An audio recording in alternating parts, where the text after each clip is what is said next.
जय हिंद मित्रों। मेरा ये संदेश शेयर कर दें जिससे कि जिस जमात के लिए है, जिस सेकुलर जमात के लिए है, उन तक ये संदेश पहुंच जाए। कई लोग देश में हिंदू मुस्लिम एकता की बात करते हैं, लेकिन मेरा उनसे सीधा सा सवाल है कि आप इसी देश में रहते हैं। इस देश में कई मुस्लिम बस्तियां हैं, सैकड़ों हजारों, हर शहर, हर गली, हर कस्बे में मुस्लिम बस्तियां हैं। लेकिन क्या कभी आपने हिंदू बस्ती का नाम सुना? नहीं सुना। इसके पीछे वजह क्या है? ये सवाल है मेरा सीधा सा देश की सेकुलर जमात से। मेरी समझ में तो सिर्फ एक ही सवाल आता है, एक ही जवाब आता है कि वो आपके बीच रहकर आपको परखना चाहते हैं और आप डर के मारे उनके बीच नहीं रह सकते। इसे आप प्रेम का नाम देकर के सिर्फ खुद को भ्रमित कर सकते हैं, दूसरों को नहीं। ये प्रेम नहीं, ये डर है। आप मुस्लिम बस्तियों में नहीं रह सकते। वो आपके बीच रह सकते हैं क्योंकि आप झूठे सेकुलरिज्म का चोला ओढ़े हुए हैं। एक और सवाल उन लड़कों से जो हिंदू मुस्लिम एकता की बात करते हैं कि आप कॉलेज के हॉस्टल्स में 4 हिंदू लड़कों के बीच में एक मुस्लिम लड़के को बड़े आराम से रख लेते हैं और वो रह भी लेता है क्योंकि आपका धर्म ये सिखाता है कि वो आराम से आपके बीच में रह ले। लेकिन मुझे वो रूम चाहिए जिसमें 4 मुस्लिम लड़कों के बीच में एक हिंदू रह रहा हो। आपको नहीं मिलेगा। आप ढूंढते ढूंढते मर जाओगे, लेकिन आपको नहीं मिलेगा। इसकी भी एक वजह है, क्योंकि वो आपके बीच रह सकता है आपकी बातें जानने के लिए, आपको समझने के लिए, लेकिन आप नहीं रह सकते। आपकी फटती है, डर है आपका। अगला सवाल मेरा मुस्लिम लड़कियों से। फेसबुक पे मैंने कई बार देखा है, मैंने जब सवाल किया कि आपकी मित्रता सूची में मुस्लिम है, तो उनका स्पष्ट जवाब होता है कि तो क्या हुआ, सभी धर्म समान है। अरे कैसे सभी धर्म समान है? अगर रीता की फ्रेंड लिस्ट में, सीता की फ्रेंड लिस्ट में रिहान, अमजद और जुबैर हो सकते हैं, तो मुझे जरा सबाना की फ्रेंड लिस्ट में दीपक, दिनेश और महेश दिखाओ। ये सवाल खुद से करना। ये मुझसे, मैं सिर्फ बोल रहा हूं, आपसे सवाल कर रहा हूं। मेरा कोई उद्देश्य नहीं है आप पर थोपना, लेकिन हां, मेरा उद्देश्य है आपको वास्तविकता के मूल से अवगत कराना। आपका झगड़ा, आपके दोस्त का झगड़ा, आपके बेटे का झगड़ा जब किसी दिनेश, रमेश या महेश से हो जाता है तो आप तुरंत चल देते हैं विरोध करने।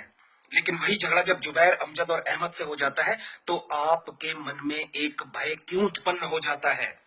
आप जब एक सुनसान गली से गुजर रहे होते हैं और सामने से एक व्यक्ति आ रहा होता है भगवा चोला पहनकर या सामान्य कंडीशन में, तो आपके मन में भय उत्पन्न नहीं होता, डर उत्पन्न नहीं होता। लेकिन क्या हो जाता है तब?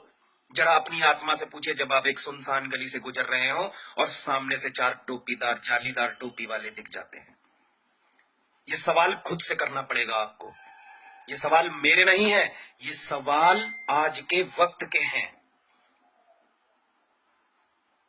आखिर अगर कोई मुसलमान अच्छा है, मुसलमान भाई, तो ढूंढ के लाइए अपने उस भाई को और कहिए कि भैया, ये देश, जब संविधान इस देश में लागू है, इस देश में जब हमारा धर्म, हिंदू धर्म, गीता के से नहीं चलता, तो आप सरिया से क्यों चलाते हैं? लड़कियों और लड़कों, आप पूछिए उनसे कि अगर इस देश में मुझे एक बीवी रखने का अधिकार है, तो मेरे साथ में खड़ा व्यक्ति 4 बीवियां कैसे रख लेता है? कौन से अधिकार से रख लेता है?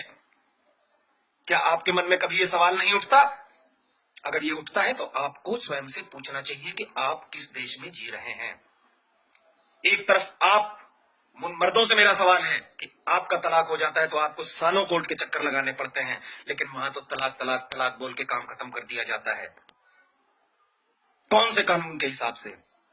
ये ऐसे सवाल हैं जिन्हें हर व्यक्ति को दूसरे से पूछना पड़ेगा, एक दूसरे से पूछना पड़ेगा। लड़का हो, लड़की हो, महिला हो, औरत हो, बुढ़ा हो, जवान हो। आखिर क्या है इस देश में कि मैं जो मंदिर में दान दे करके आता हूं 10 रुपए, उसमें से 4 रुपए सरकार ले लेती है, जबकि उनके पास एक भी मस्जिद मदरसे का खाता नहीं है कि उसमें क्या आया क्या गया। मेरा उद्देश्य ये नहीं है कि उनको मैं टॉर्चर करूं, मेरा उद्देश्य ये है कि सारे कानून सिर्फ हम पे ही क्यों लागू होते हैं। ये सवाल पूछने पड़ेंगे। मैं तो जग गया हूं। मेरा उद्देश्य है ज्यादा से ज्यादा लोगों से ये सवाल पूछें और लोगों को जागरूक करें। बहुत जल्द ही इसको लेकर के सड़कों पर युवाओं का एक आंदोलन आने वाला है, जिसमें आप सभी का मुझे पूरा सहयोग चाहिएगा।